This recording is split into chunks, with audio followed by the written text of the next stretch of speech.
একাদশ শ্রেণীর ছাত্রছাত্রীরা, তোমরা তোমাদের প্রথম সেমিস্টারের জন্য ইতিহাসের ইউনিট 3 থেকে এই প্রশ্নগুলো অবশ্যই করে দেখে নাও। গভর্নেন্স বলতে কি বোঝো? শাসন কার্য বা শাসন পদ্ধতিকে।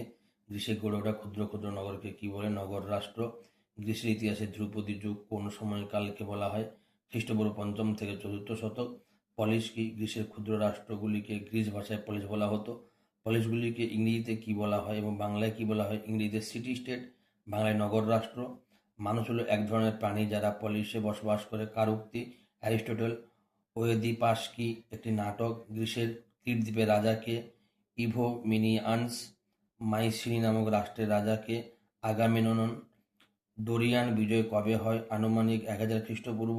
অক্টোপলিস কি? গ্রীসে পাহাড়ের শিখরে গড়ে ওঠে যে নগর তাকে বলা হয়।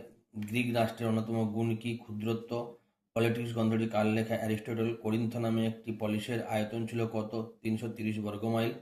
প্যারিস ও গ্রিক পলিসগুলির মধ্যে যে যুদ্ধ হয় তার নাম কি?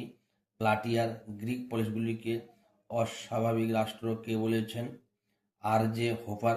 গ্রিক পলিসগুলিকে ক্ষুদ্র ভূখণ্ড কে বলেছেন? Victor Ehrenberg. গ্রিক পলিসগুলিকে এ পারফেক্ট কমিউনিটি কে বলেছেন? অ্যারিস্টটল। প্লেটোর মতে আদর্শ পলিসের জনসংখ্যা কত হওয়া উচিত? 5000। হিপ্পোডোমাসের মতে একটি আদর্শ পলিসের সংখ্যা কত হওয়া উচিত? 10,000। পেলে পনিসীয় যুদ্ধ কবে শুরু হয়? 431 খ্রিস্টপূর্বাব্দে। ভিডিওটি ভালো লাগলে অবশ্যই লাইক কমেন্ট শেয়ার করবে এবং চ্যানেলটিকে সাবস্ক্রাইব করে অবশ্যই আমার পাশে থাকবে।